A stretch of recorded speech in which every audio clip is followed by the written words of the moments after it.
नमो भगवते वासुदेवाय। ओम नमो भगवते वासुदेवाय। ओम नमो भगवते वासुदेवाय। हरे कृष्णा। सभी भक्तों को सादर प्रणाम। श्रीमद् भागवतम महापुराण सत्रों की इन श्रृंखला में आज सत्र 412 412 में सभी का स्वागत है। हम सभी यहाँ पर 18,000 श्लोकों वाले श्रीमद् भागवतम महापुराण को अंतर्राष्ट्रीय कृष्ण भावनामृत संघ के संस्थापक आचार्य कृष्ण कृपामूर्ति श्री श्रीमद् अभय चरणारविंद भक्ति वेदांत स्वामी श्रील प्रभुपाद के द्वारा लिखित पुस्तकों के प्रकाश में भक्तों के संग में श्रवण और पठन करने का प्रयास कर रहे हैं। जैसा कि सत्रों का प्रारूप है, वर्तमान विषय वस्तु का संक्षिप्त अवलोकन, तत्पश्चात मंगलाचरण और उसके बाद एक एक श्लोक का वाचन और अनुवाद, श्रील प्रभुपाद के तात्पर्य के प्रकाश में विषय वस्तु को समझते हुए ग्राह्य बिंदुओं को अपने जीवन में आचरण करने की प्रतिबद्धता के साथ हम सभी यहाँ भक्तों के संग में श्रवण और पठन करेंगे। वर्तमान विषय वस्तु के संदर्भ में हम सभी स्कंद 8 अध्याय आप सभी के लिए यहाँ स्क्रीन पर भी प्रस्तुत रहेगा। 10 है देवताओं और असुरों के बीच का भीषण युद्ध, जिसमें करीब 57 श्लोक हैं।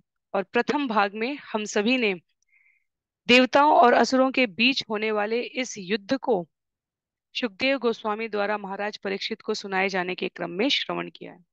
ये इस बात को चरितार्थ करता है कि भौतिक जगत के किसी न किसी लोक में किसी न किसी समय काल में दो पक्षों के बीच, जहां धर्म और अधर्म के रूप में दो समूह रहेंगे, सदैव विवाद उपस्थित होते रहे। तो स्कंद 8 के इस अध्याय की संभवतः आज के सत्र में समाप्ति के पश्चात समग्र श्लोकों की संख्या 392 हो जाएगी और पूरे श्रीमद् भागवतम से 6713 हो जाएगी। भगवान ने पिछले अध्याय में देवताओं और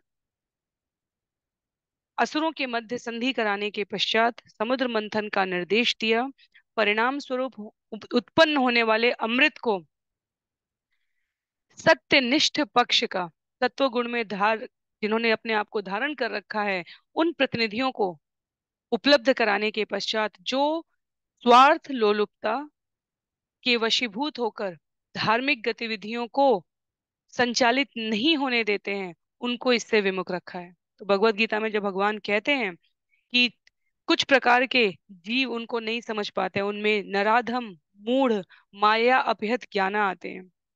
असुर नास्तिक है, उन्होंने भगवान के प्रत्येक कार्य पर सदैव संशय किया है, उनकी उपस्थिति पर अश्रद्धा की है और उनकी गतिविधियों में स्वयं को समायोजित होने से मना किया है।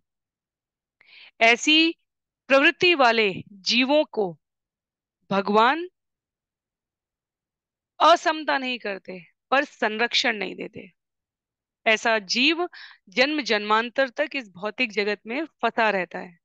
इसके विपरीत जो सामर्थ्यों से हीन भी हो जाए पर उसके पश्चात भी वो भगवान की शरण में रहकर उनके ऊपर श्रद्धा और विश्वास रखते हुए उनके द्वारा निर्देशित वचनों का जीवन में अनुपालन करने के लिए अपनी ओर से प्रयास करते हैं, भगवान उनके संग उनके पक्ष में उपस्थित रहते हैं। तो देवता और दानवों के मध्य युद्ध होना इसलिए अवश्यंभावी हो गया था क्योंकि दानवों को लगा कि उनके साथ छल किया गया है। कथा के रूप में हमें भी लगता है कि दानवों के साथ छल हो रहा है, पर इसीलिए कथा सदैव प्रामाणिक गुरु शिष्य परंपरा के मार्गदर्शन में श्रवण करनी चाहिए।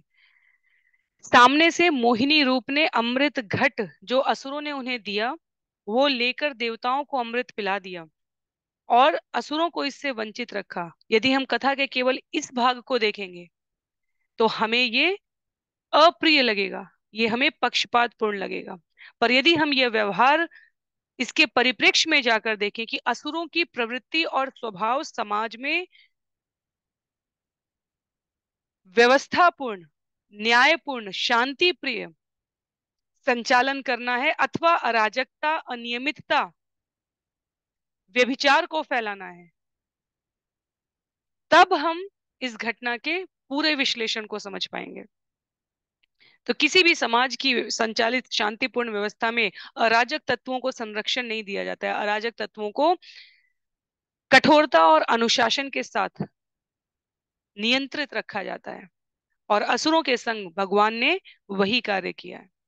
तो कभी भी हमारे शास्त्र में, पुराणों में, वेदों में उल्लिखित कथन या सत्य अधूरे अपूर्ण ज्ञान के से युक्त व्यक्तियों से या उनके द्वारा लिखित मीमांसाओं से नहीं श्रवण करने चाहिए, पूर्णता के साथ करना चाहिए। ये विषय मैंने इसलिए कहा क्योंकि कुछ एक लोगों के प्रश्न थे कि भगवान ने भी पक्षपात किया। वास्तव में पूरा विषय ही आरंभ हुआ था स्कंद 7 से, जहां युधिष्ठिर महाराज ने प्रश्न किया था कि क्या भगवान पक्षपात करते हैं, और नारद मुनि ने राजसूय यज्ञ में उत्तर दिया था। आगे उसी विस्तार में यहाँ पर भगवान की गतिविधियों के द्वारा सुखदेव गोस्वामी महाराज परीक्षित को स्पष्ट करते हैं कि भगवान पक्षपात जो हमें प्रतीत होता है, उसके पीछे के मनोभाव को किस प्रकार से न्यायपूर्ण संचालित करते हैं।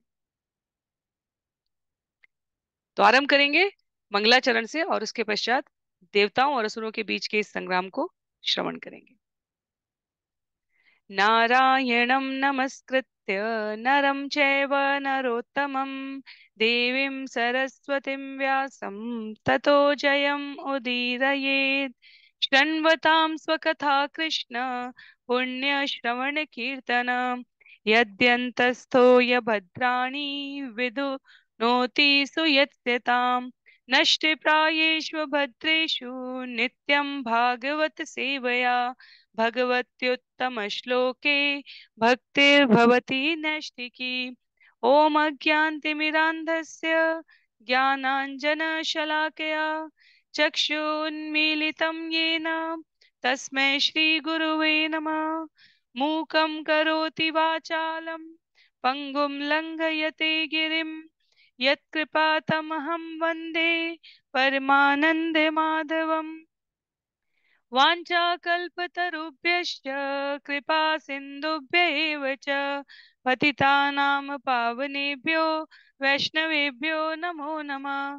जय श्री कृष्ण चैतन्य प्रभु नित्यानंद श्री अद्वैत गदाधर श्रीवासादि गौर भक्तवृंद।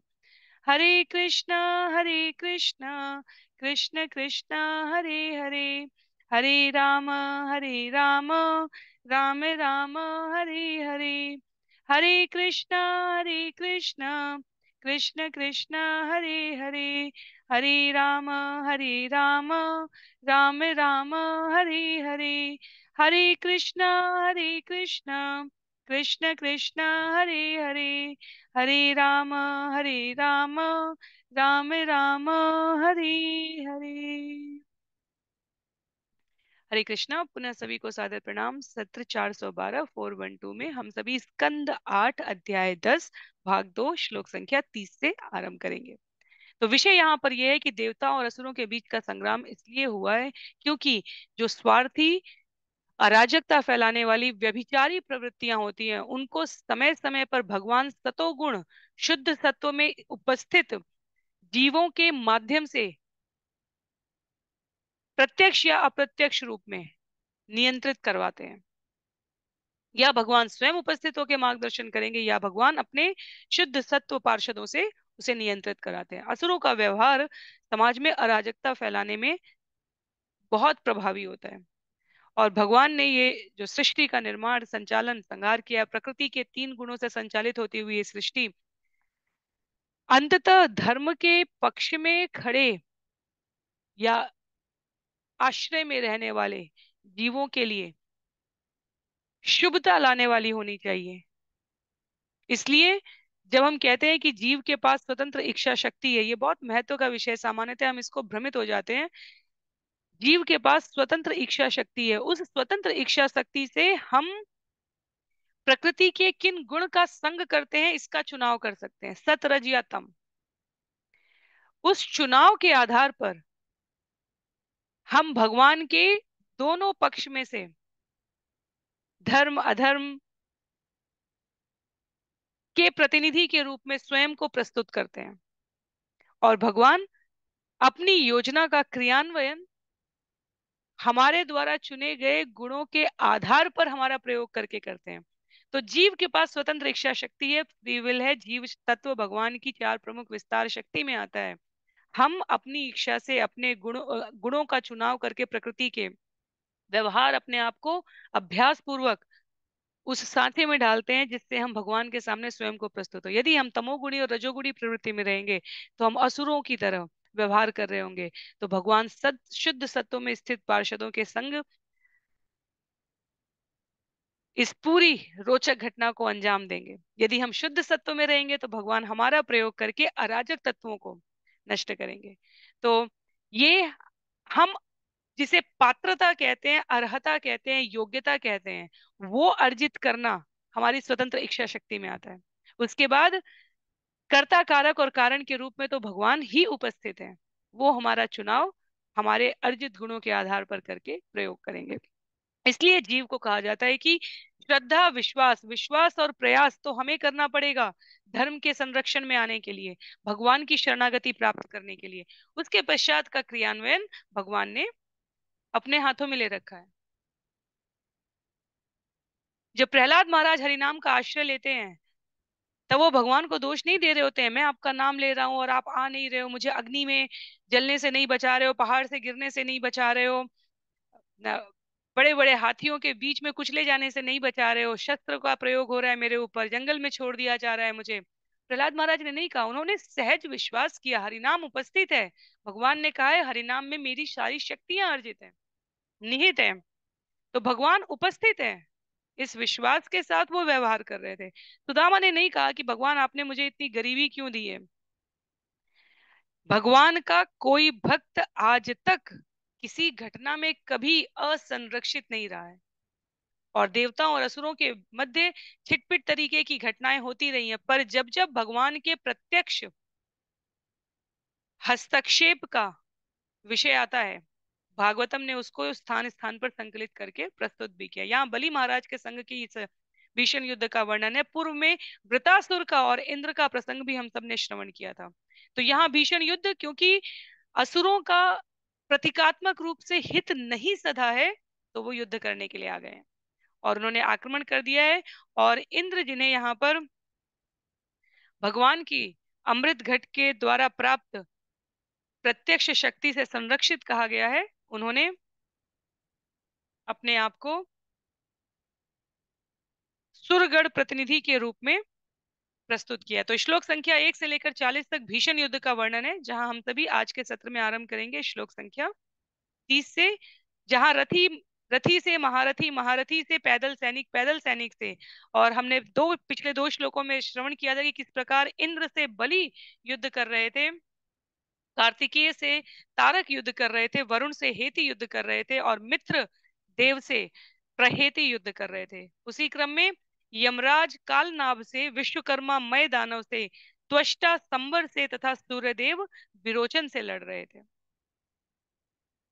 श्लोक संख्या 30 और 31 में अपराजितेन नमुची अश्विनो वृष पर्वणा सूर्यो बलि सुतैर्देवो बाण ज्येष्ठे शतेन च राहुड़ा च तथा सोम पुलोम्ना युयुधे नील निशुम्भ शुम्भ भयो देवी भद्रकाली तरस्विनी। अपराजित देवता ने नमुची असुर के साथ तथा दोनों अश्विनी कुमारों ने वृषपर्वा के साथ युद्ध किया। सूर्यदेव महाराज बलि के 100 पुत्रों से भिड़ गए जिनमें बाण प्रमुख था। चंद्रदेव ने राहु से लड़ाई की, वायुदेव ने पुलोमा से तथा शुंभ और निशुंभ ने अत्यंत शक्तिशाली माया भद्रकाली नामक दुर्गा देवी से युद्ध किया।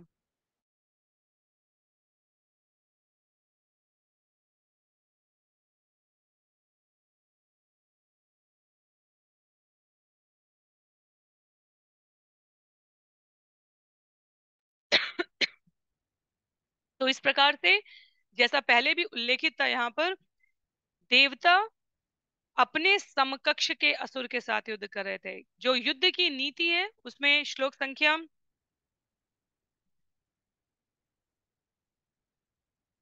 25 में सुखदेव गोस्वामी ने स्पष्ट किया था। जहां से युद्ध के लिए प्रतिनिधि अपने अपने क्रम में युद्ध करने के लिए आते हैं, वहां पर कहा है कि समान बल और सामर्थ्य के साथ वाले व्यक्तियों के साथ युद्ध हो रहा है। आगे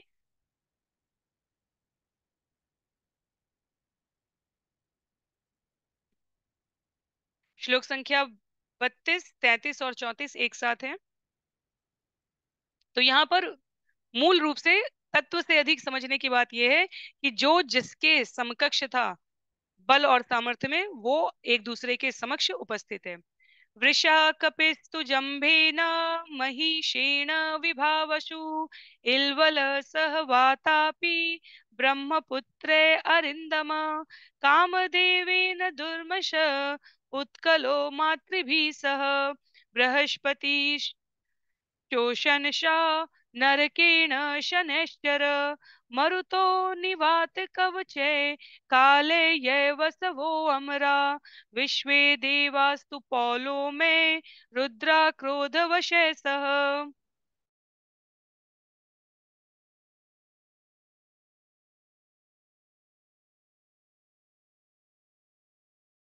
हे अरिंदम महाराज परीक्षित, शिव जी ने जंब से तथा विभावसु ने महिषासुर से युद्ध किया। इलवल ने अपने भाई वातापी सहित ब्रह्मा के पुत्रों से युद्ध किया। दुर्मर्ष कामदेव से, उत्कल मातृका नामक देवियों से, बृहस्पति शुक्राचार्य से तथा शनैश्चर नरकासुर से युद्ध में भिड़ गए। मरुदगण निवात कवच से, वसुओं ने दैत्य कालकेयों से, विश्व देवों ने पौलोमो असुरों से तथा रुद्रगणों ने क्रुद्ध क्रोधवश असुरों से युद्ध किया।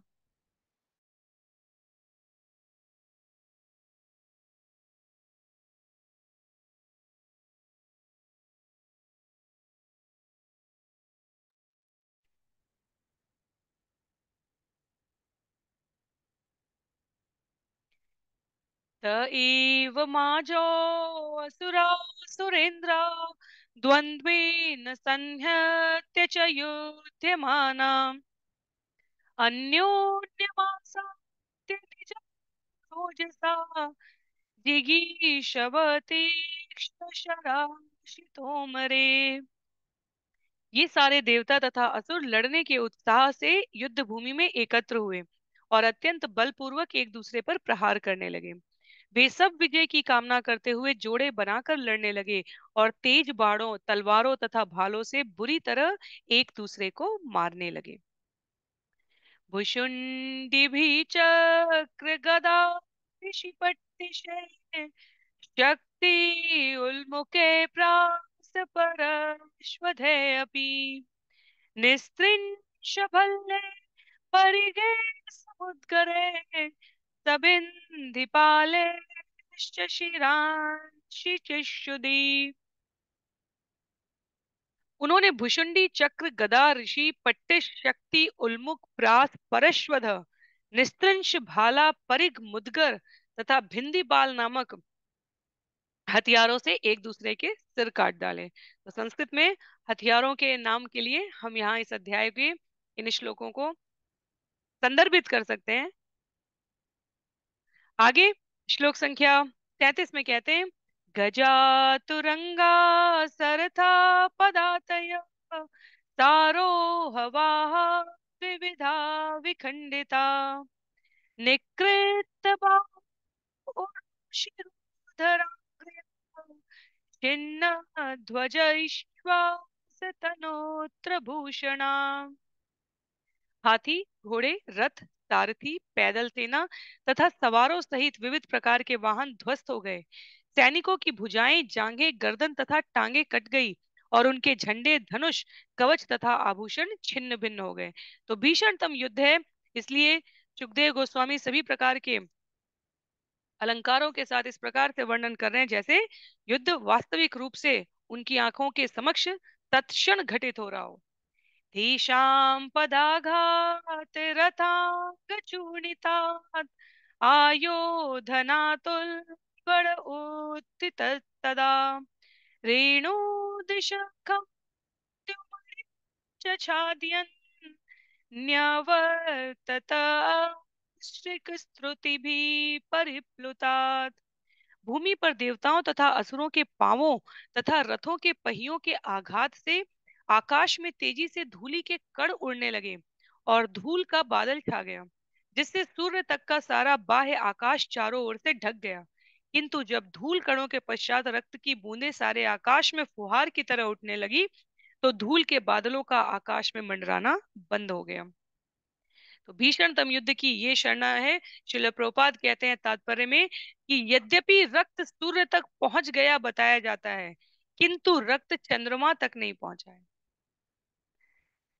जब हमने स्कंद 5 में विभिन्न ग्रहों की स्थिति को, लोकों की स्थिति को समझा था, तब वहां पर स्पष्ट बताया गया था कि पृथ्वी से निकटतम ग्रह सूर्य है और चंद्रमा पृथ्वी सूर्य के ऊपर है। आधुनिक भौतिक विज्ञान में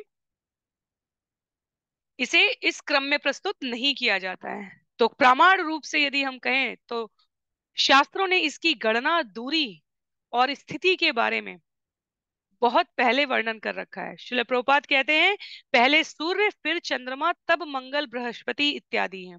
सूर्य पृथ्वी की सतह से 9 करोड़ 30 लाख मील ऊपर माना जाता है और श्रीमद् भागवतम से यह पता चलता है कि चंद्रमा सूर्य से 16 लाख मील ऊपर है। अतएव पृथ्वी तथा चंद्रमा की दूरी 9 करोड़ 50 लाख मील बताई गई है। तो श्रील प्रभुपाद ने जब चंद्रमा की यात्रा उनके उपस्थिति में उस समय बताई गई थी कि चंद्र तक की यात्रा की गई है, तब भी एक पुस्तक लिखी है जिसमें उन्होंने कहा है अन्य लोकों की यात्रा। उसमें उन्होंने बताया है कि अंतरिक्ष यान 18,000 मील प्रति घंटे की गति से यात्रा करके 4 दिन में चांद तक पहुंच जाए, ये अपूर्ण सत्य है।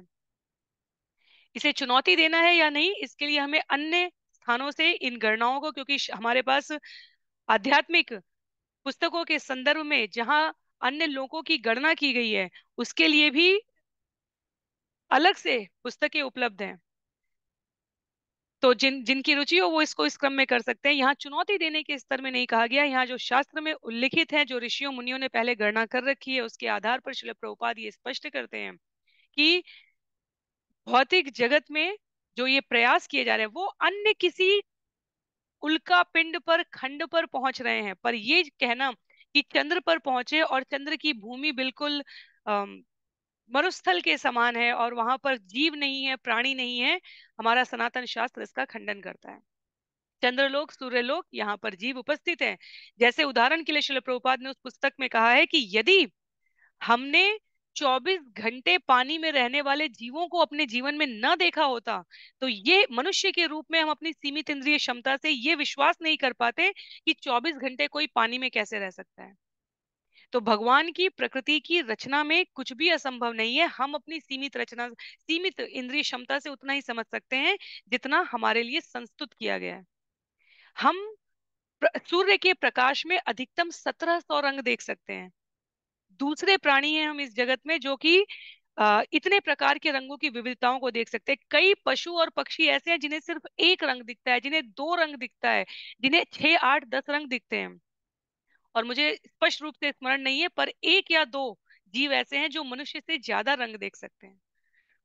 उसी प्रकार हमारी सुनने की क्षमता से अधिक सुनने की क्षमता अन्य जानवरों में है, जो सुनने की इकाई होती है। तो ये जितना भगवान जिस जीव, प्राणी और योनि में क्षमताएं देना चाहते हैं, अपनी विविधता को सुनियोजित तरीके से प्रस्तुत करने के लिए उन्होंने इतना प्रस्तुतिकरण किया है।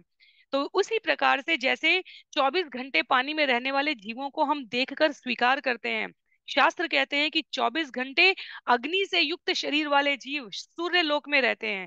चंद्रलोक की शीतलता से पूरे ब्रह्मांड के वनस्पतियों, औषधियों को अमृत तुल्य कहा गया है। वो जो अमृत तत्व है वो प्राप्त होता है। तो जब हमने सूर्य और चंद्र की स्थिति को उस समय भी पढ़ा था, तब भी था कि सूर्य पृथ्वी के निकट है और सूर्य से करीब 16 लाख मील ऊपर चंद्र की स्थिति बताई गई है। तो सूर्य तक जो युद्ध हो रहा है, सूर्य लोक तक, उसमें ये रक्त की बूंदें पहुंची हैं, पर चंद्र लोक तक पहुंची है ऐसा नहीं कहा गया है। इसलिए श्रील प्रभुपाद ने उस समय भी बैक टू गॉडहेड पत्रिका की प्रतियों में इस पूरी गणना को प्रस्तुत करके कहा था कि आज ये आधुनिक जगत के वैज्ञानिक प्रयास मानवता के लिए सहायक है, इसमें उन्होंने चुनौती नहीं दी है। उन्होंने कहा कि अनेक प्रकार से वे इसके लिए प्रयास कर रहे हैं कि मनुष्य या अन्य जीव कैसे और सुरक्षित रह सके। लेकिन वो चंद्रलोक पर पहुंच गए, ये असत्य है। और उस समय उन्होंने कहा था कि चंद्र पर जीवन की जो बात आज फैलाई जा रही है वो 2 दशक बाद समाप्त हो जाएगी, और फिर यही व्यक्तियों का समूह अन्य किसी ग्रह पर जाने की बात करेगा उसके पश्चात, क्योंकि जीवन वहां क्योंकि ये मनुष्य के कलयुग के कोटे में आता ही नहीं है, इसलिए फिर वो किसी और अन्य लोक पर जाने की बात करेंगे। और हम देख सकते हैं कि 1970 से लेके आज 2020 22 23 के इस कालखंड में 40-50 साल में अनेकानेक प्रयासों के पश्चात हम ये सुनते आ रहे हैं कि अभी इस ग्रह की बात है, अब इस ग्रह पर पानी है, अब इस ग्रह पर जीवन है। पर ऐसा कलयुग के मनुष्यों के अधिकार में जितना हम लोग शास्त्रों को समझ पाए हैं संस्तुत नहीं है, इसकी स्वीकारोक्ति नहीं है। तो इसलिए हमें पूरा प्रयास करना चाहिए कि पृथ्वी पर जो संसाधन हमें उपलब्ध कराए गए हैं हम उसकी सुरक्षा करें, हम उसको संरक्षित करें, हम उसका दुरुपयोग ना करें, और शास्त्र के प्रकाश में मनुष्य जीवन के परम उद्देश्य को समझने का प्रयत्न करें। ऋषियों और मुनियों की गणनाएं कालखंड के जिस क्रम में प्राप्त ज्ञान के आधार पर लिपिबद्ध करके हमें अंश रूप में प्राप्त है, वो भी हमारे जीवन के उद्देश्य की प्राप्ति के लिए अपने आप में पर्याप्त है। हम उस ज्ञान का प्रयोग न कर अपनी कपोल कल्पना के आधार पर यत्र तत्र प्रयास करते हुए अंततः जीवन के उद्देश्य से विमुख रहते हुए ये जीवन समाप्त करके निकल जाए, अन्य कोई हमारे जीवन के इस समय के इस दुरुपयोग का भार स्वीकार करने नहीं आएगा। तो श्रील प्रभुपाद ने यहाँ इस विषय की प्रस्तुति के साथ देव दानवों के बीच युद्ध में जो रक्त के छींटे उठ रहे हैं वो सूर्य लोक तक पहुंचे हैं, इसको प्रस्तुत किया है।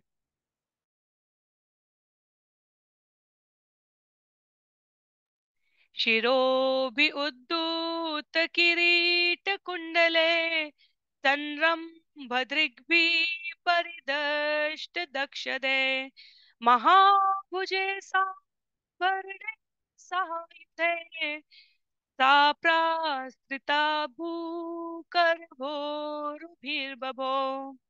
युद्ध के दौरान युद्ध भूमि वीरों के कटे सरों से पट गई, उनकी आंखें अब भी घूर रही थी और क्रोध से उनके दांत उनके होठों से लगे हुए थे।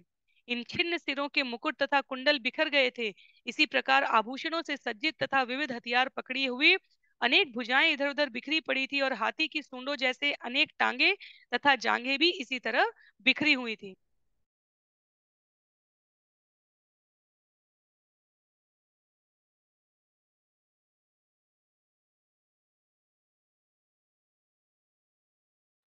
कबंध कबंधा तत्र चोत्पेतु पतित स्वशिरोक्षिभिः उद्यता युद्ध दोर्दंडे आधावन्तो भटान मृदे।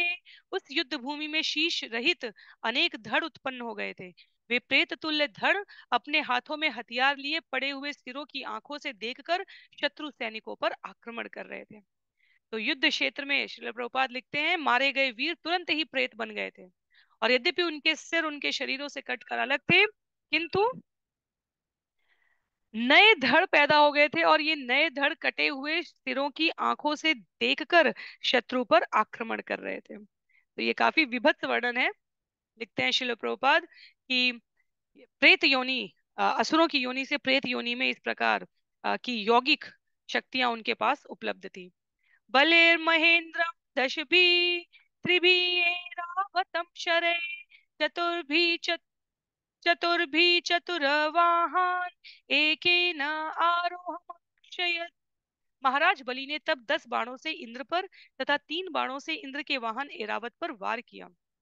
उन्होंने 4 बाणों से एरावत के पांवों की रक्षा करने वाले 4 घुड़सवारों पर आक्रमण किया, और 1 बाण से उसके चालक पर आक्रमण किया है। तो श्लोक संख्या 41 से ये जो प्रसंग अब आरंभ हो रहा है 52 तक बलि महाराज ने देवताओं पर आक्रमण करने के लिए स्वयं को अब मुख्य वीर की भूमिका में प्रस्तुत कर लिया है।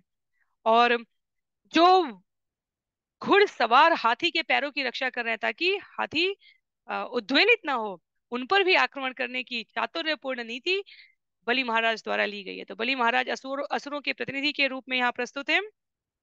सतानापतत शक्र तावद्भि शीघ्र विक्रम चिक्षेद निशिते भल्ले असंप्राप्तान हसन इव। इसके पूर्व की बलि महाराज के बाण स्वर्ग के राजा इंद्र तक पहुंचे।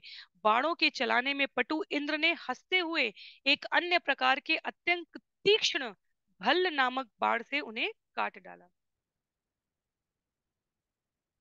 तस्य कर्मोत्तम वीक्ष्य दुर्मश शक्तिमाददे तां ज्वलन्तीं महोल्काभां हस्तस्थामक्षिणद्धरी। जब बलि महाराज ने इंद्र के दक्ष सैन्य कार्यकलाप को देखा तो वे अपना क्रोध रोक न सके। उन्होंने शक्ति नामक एक दूसरा हथियार धारण किया जो महान अग्निपुंज की भांति ज्वलित हो रहा था, किंतु इंद्र ने इसे बलि के हाथ से छूटने के पूर्व ही खंड खंड कर दिया।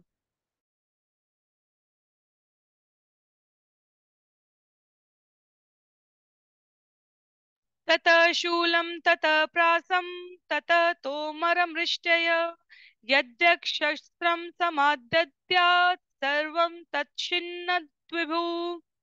तत्पश्चात बलि महाराज ने एक एक करके भाला, प्रास, तोमर, रिष्टि तथा अन्य हथियार चलाए, किंतु वे जो भी हथियार लेते थे उन्हें महान इंद्र तुरंत ही खंड खंड कर देते थे। तो बलि और इंद्र अभी सामने आ चुके हैं।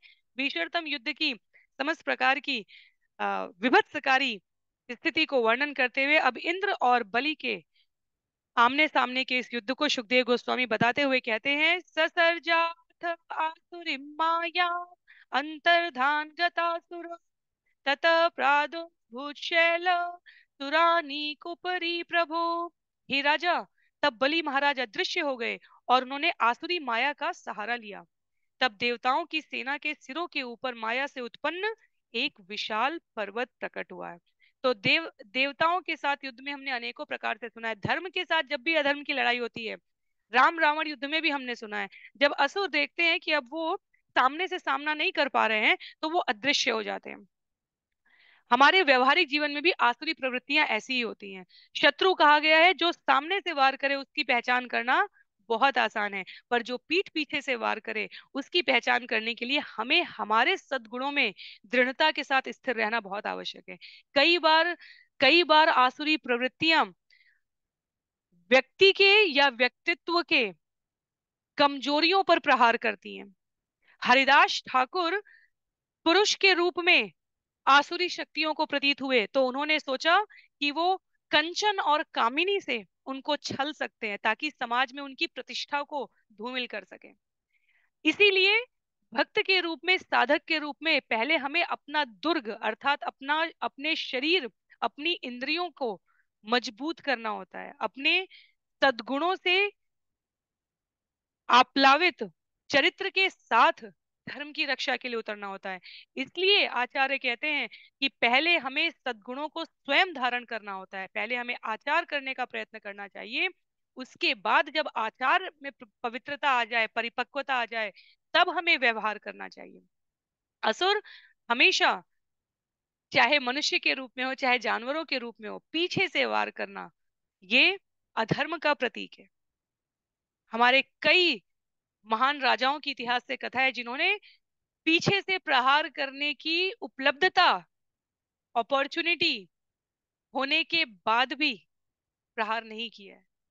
तो सत्य और धर्मनिष्ठ संरक्षण में लगे हुए जीवों को अपने चरित्र के लिए, व्यवहार के लिए अत्यधिक सजग रहना चाहिए। और श्रील प्रभुपाद कहते हैं 4 प्रकार के नियम और 16 माला ध्यान पूर्वक करने से हम प्रतिदिन माया देवी के इस युद्ध में अपने आप को प्रस्तुत करते हैं अपने रक्षा कवच के साथ। तो असुर यहाँ पर अदृश्य हो गए क्योंकि अब वो इंद्र के इन अ, भीषण प्रहार का सामना नहीं कर पा रहे हैं। और केवल असुर नहीं, असुरों के अधिपति महाराज बलि भी अदृश्य हो गए हैं। ततो निपेतु सर्व दह्यमाना दवाग्निना शिलाशटकं शिखिरा चूर्णयन्त्योद्विषद्वलम्। उस पर्वत से दावाग्नि से जलते हुए वृक्ष गिरने लगे। उससे पत्थर की कुल्हाड़ी जैसी तीक्ष्ण धार वाले पत्थर खंड भी गिरने लगे, जिससे देवताओं के सैनिकों के सिर चकनाचूर हो गए।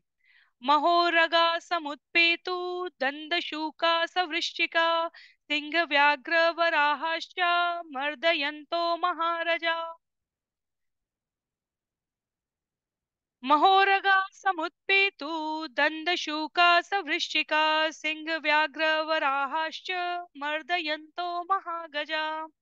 देवताओं के सैनिकों पर भिक्षु, बड़े बड़े सर्प तथा अन्य अनेक विषैले पशुओं के साथ साथ सिंह, बाघ, सुअर तथा बड़े बड़े हाथी गिरने लगे और हर वस्तु को चकनाचूर करने लगे।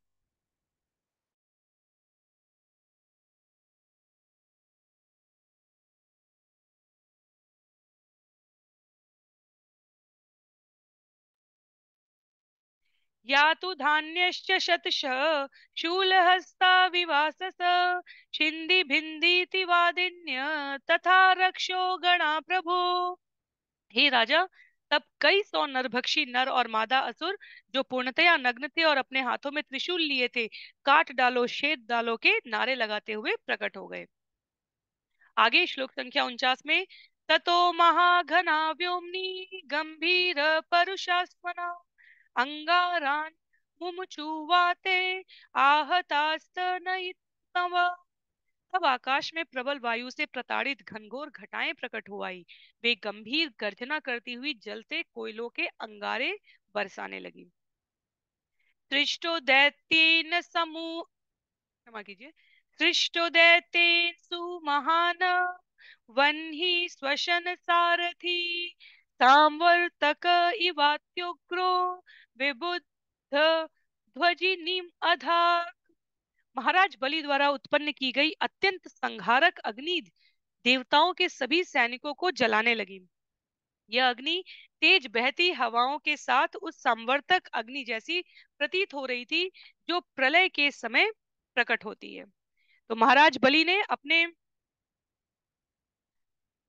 शुक्राचार्य की कृपा से प्राप्त छल करने वाली यौगिक शक्तियों से संवर्तक अग्नि वास्तव में देवताओं की ओर से प्रस्तुत अग्नि के प्रकार में है। संवर्तक अग्नि जैसी प्रतीत होने वाली तेज अग्नि वाली हवाओं को प्रवाहित करना आरंभ कर दिया।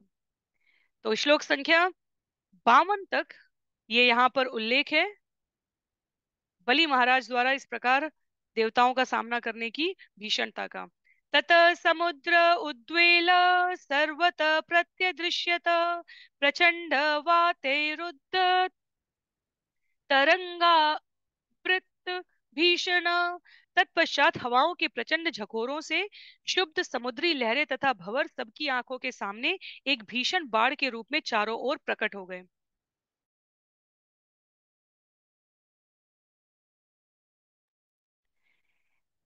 एवं दैते महामाये अलक्ष्य गतिभिरणे सृज्यमानासु मायासु विषेदु सुर सैनिका। जब ऐसे मायावी कार्यों में दक्ष अदृश्य असुरों द्वारा युद्ध में इस तरह का जादुई वातावरण उत्पन्न किया जा रहा था, तो देवताओं के सैनिक खिन्न हो गए। स्वाभाविक रूप से कई बार धर्म के प्रतिनिधि इतना आतंक हो जाता है अधर्मियों के व्यवहार से कि स्वयं को पराजित सा अनुभव करने लगते हैं।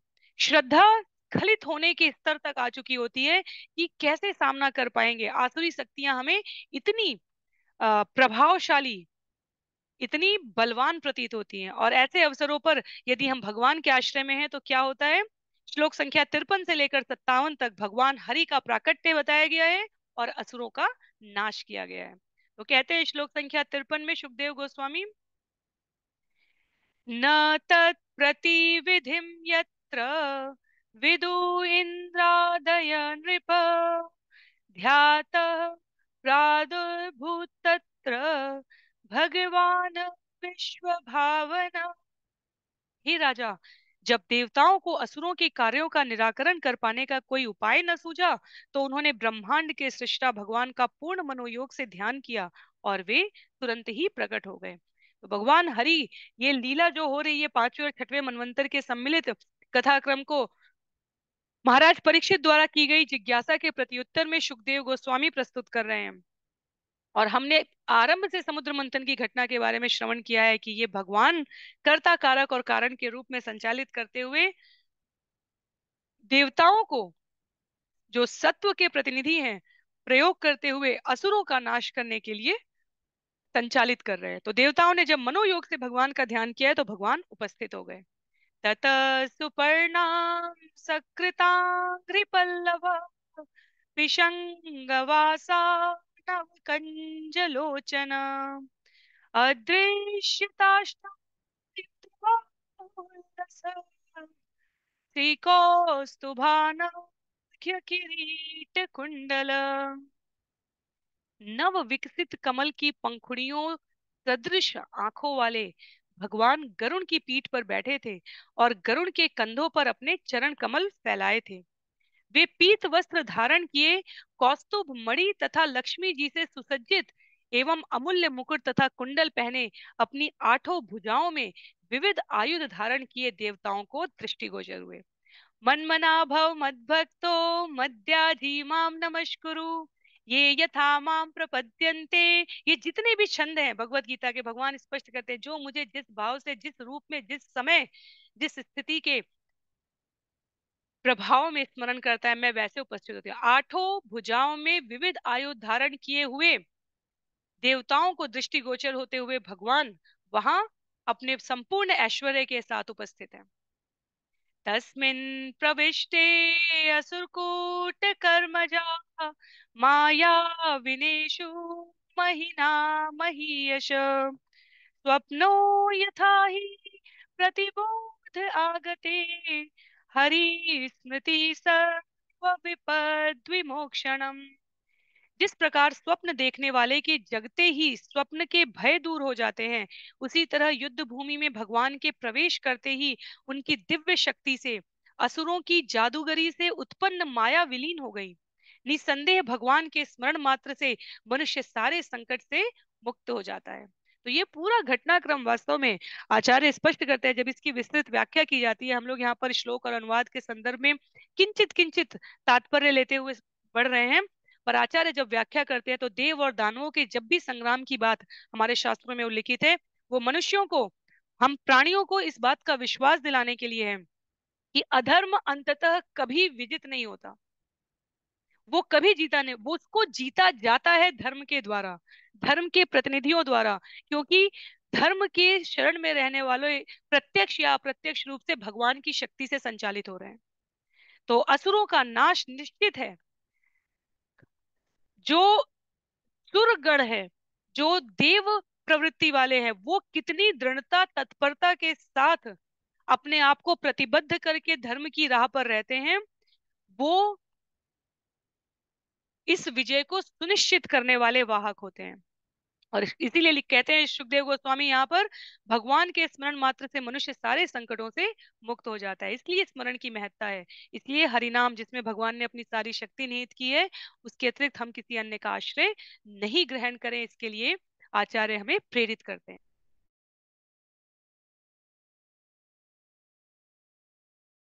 दृष्ट्वा मृधे गरुण्वाहमिभारिवा।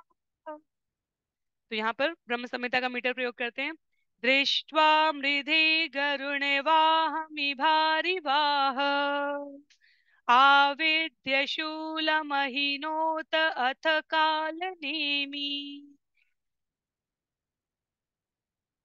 तत्लीलया गरुणमूर्ध्नि पतद्गृहीत्वा तेनाह तेनाहनत् नृपस्तवाहमरित्रयधीश। हे राजा, जब सिर पर आरूढ़ काल नेमी दैत्य ने देखा कि गरुड़ वाहन भगवान युद्ध क्षेत्र में है, तो उसने तुरंत अपना त्रिशूल निकाल लिया और उसे गरुड़ के सिर पर चलाया। किंतु तीनों लोकों के स्वामी भगवान हरि ने तुरंत ही उस त्रिशूल को पकड़ लिया और उसी हथियार से अपने शत्रु काल नेमी को उसके वाहन सिंह समेत मार डाला है। यहाँ पर श्रील मध्वाचार्य का उल्लेख करते हुए श्रील प्रभुपाद कहते हैं, जब सारे असुर भगवान हरि द्वारा मार डाले गए थे, तो असुरों को उनके गुरु शुक्राचार्य ने पुनः जीवित किया था और भगवान ने उन्हें पुनः मार डाला था, इसका भी उल्लेख है। तो कालनेमी दैत्य ने गरुड़ पर भगवान के वाहन पर प्रहार करने का प्रयास किया और तीनों लोकों के स्वामी ने त्रिशूल को पकड़कर उसी हथियार से कालनेमी को उसके वाहन सिंह समेत मार डाला है। इस अध्याय का अंतिम श्लोक जहां हरि उपस्थित है, भगवान की स्वयं की लीला के इस